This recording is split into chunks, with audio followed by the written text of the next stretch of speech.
I'm glad to see Gallows and Anderson get the belts and hold on to them for a little while. They're on the card in a triple threat match against Big Cass and Enzo Amore and Sheamus and Cesaro. Yeah. Is there any point to having any of those other teams win? Absolutely not. Oh my God! Unless you want to put, because Enzo and Cass are already over. Yep. And I think Sheamus and Cesaro are ready to split. Yeah, I love Cesaro's in-ring work. I've been over Sheamus since 5 years ago. Yeah. Personal opinion is just I'm just over it. I mean, I think you're gonna have. I think the Sheamus and Cesaro split. And I think what might happen at WrestleMania, if they have Gallows and Anderson win, is you're going to see the groundwork for the Enzo and Big Cass split. That's the seeds will be planted for sure. That's what I'm guessing. I mean, unless if they give the title to Enzo and Big Cass, and then maybe Gallows and Anderson win it again, then the seeds will be planted then. But are you pretty much over Big Cass and Enzo? I think that we've had this discussion before. I think Enzo's great. I love Cass in the ring. It's the two separate things. You know exactly where I'm going with this. Yeah. Enzo's terrible in the ring, but he can talk. Cass is good in the ring, can't talk. They work well together, but I think for Cass to get a push, because you can't do much more with Enzo now. He's, you know what I mean? What else can you do unless, he's too small. And when I say, there are small guys in the ring, but he can't work like a Daniel Bryan, or he can't work like a Finn Balor. Well, that's how he's being booked anyway. I mean, I think they're booking him like a cute little Furby. Yeah. Joey, yeah, right. Sorry, bud. Hey, love you. But am I waiting for the breakup? They don't bother me. It's shtick. It's a gimmick right now. Right. It's fine. If they broke them up, and this is pure speculation, word of the day. Cass is the one who needs somebody to talk for him. Yeah. He needs help. Do you see them bringing in like a manager, like an old school, like manager? Even a valet, man. Well, not even a valet. I mean, just they're bringing back the factions. Yeah. Do they bring in like an old school manager? They could. I don't know who they would. Sidebar. I mean, we're all over the place here. I just saw the light bulb go off. Hall of Fame induction. Rock and Roll Hall of Fame. Or not Rock and Roll Hall of Fame. Rock and Roll Express, pardon me.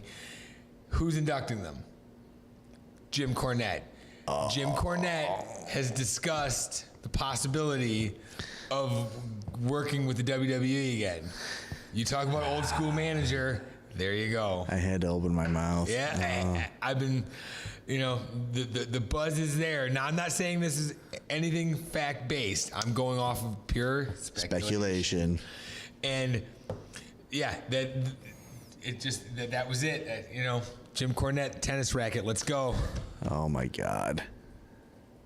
I'm sorry. Hey, man, you want an old school manager? I'm like, who's left? There's nobody left. Well, they can make one. They could create one for sure. They could create. Please create one. I think Jim Cornette. He doesn't work. No, not anymore. I just think he was the '80s. Oh yeah. Well, Paul Heyman as Paulie Dangerously was the '80s as well. Yes, he was, but he works. He works. His character works. We see Paulie Dangerously and Paul Heyman are two different guys, though. If you think about it, Jim Cornette. When you bring Jim Cornette in, what is he going to be? He's going to be Jim Cornette. He's going to be with a tennis racket. Yeah, that's Jim Cornette. That's what he does. Not saying that that's bad. It might work for a little while, but there's no staying power with that. Yeah. I think there's, they could take like one of the Hall of Famers out there, bring him back, make him, put him in front of the camera, just like they did with what's his name, the suspenders, the older guy. Was he a manager? Zeb Coulter. Oh yeah. Somebody like him. Yeah. He didn't wear suspenders, but whatever. But I'm just saying. But they could bring a guy like him in. But he's older now. But I'm just saying, somebody like that. Yeah. Well, no, they could, and that's why Jim Cornette's older. Maybe he's not as old as Zeb Coulter, but it just lends itself perfectly to with him coming back for the Hall of Fame induction, and it just it lends itself to what we're discussing. I don't know. I don't think it's going to happen. I think,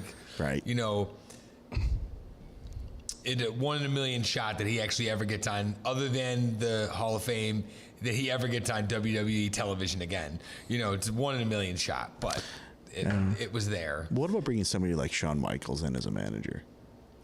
Not for Big Cass, possibly, but not for Big Cass. Nah. I don't think Big Cass will ever be that to get a Shawn Michaels type of thing. And I think Shawn Michaels doesn't want to do that's true. He doesn't want to do the be on the road anymore. I think his, he's done. He's done with doing that. He has his Legends contract, and he's, it's time to go. He's more than happy making his appearance whenever they're in Texas and all that stuff. And that's why I said valet, possibly, to kind of bring it back to what Big Cass was when they had Carmella in NXT.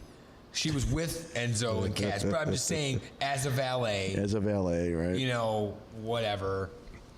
Yeah.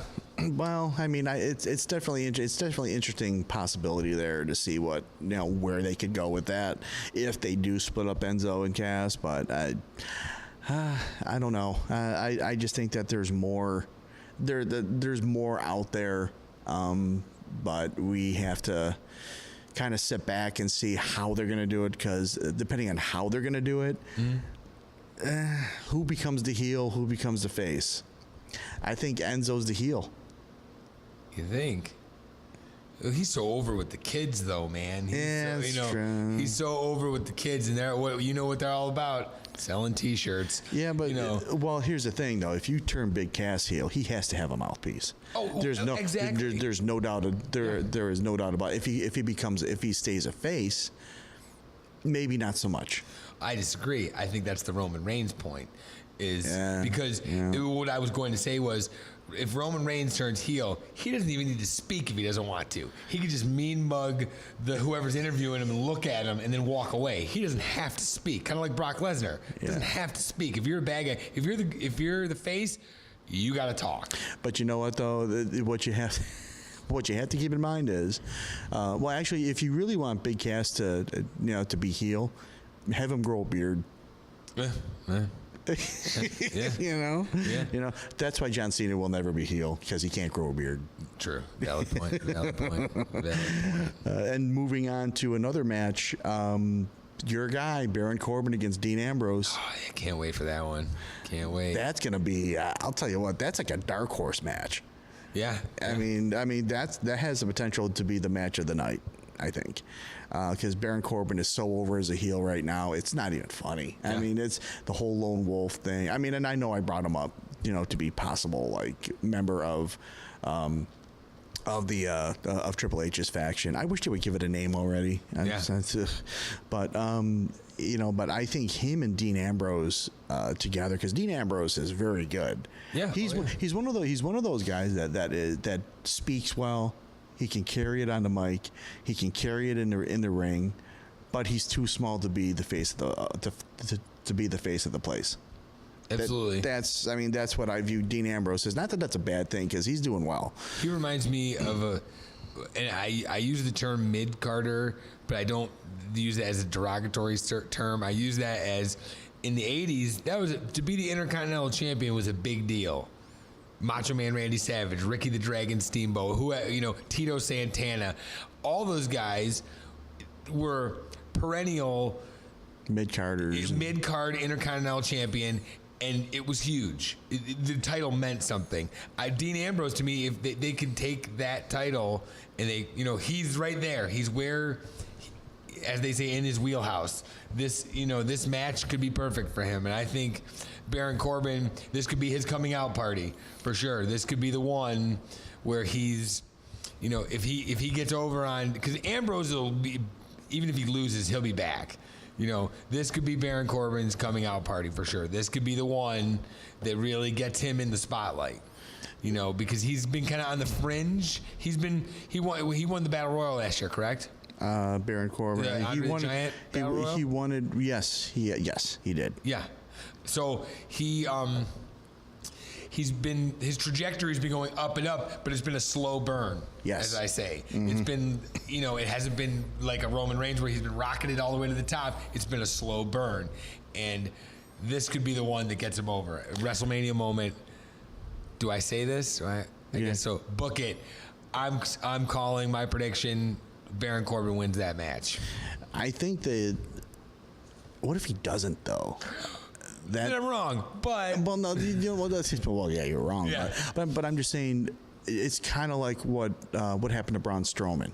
Well, I don't want to say kind of. Oh, at Fastlane, yeah. Yeah, but at Fastlane, they built him up as this monster, and then all of a sudden, he loses. And where's his momentum? If they do the same thing to Baron Corbin, does it hamper his development? Does it hamper his direction? Yes, I think it does, because you don't want him to become a perennial mid-carder. If you want to do something with him, and like I said, I don't want to sound like bad about it, but Braun Strowman losing that match, he lost a lot of his heat as the monster heel and everything else, but he's still so freaking big that they'll figure something out to do with him. I hope so, because it's not that he's big. His athleticism for a man that big is like, oh my God. But to bring it back to Baron Corbin, he is big next to you or I, but he's not Braun Strowman big. And when I say that, I mean he needs this one. This one he needs. Yes. If you want to keep the star rising, he needs this one. I'm not saying he's ever going to be a world heavyweight champion. He could be, but he needs this one. Yeah, absolutely. For sure. I think, I don't know. I would love to see Baron Corbin take this one, but something tells me that something is going to happen, and Dean Ambrose is going to retain that championship. I'm just saying. Not saying it's going to, it could happen. It could happen. Hey, anything can happen. Yeah. Anything can happen.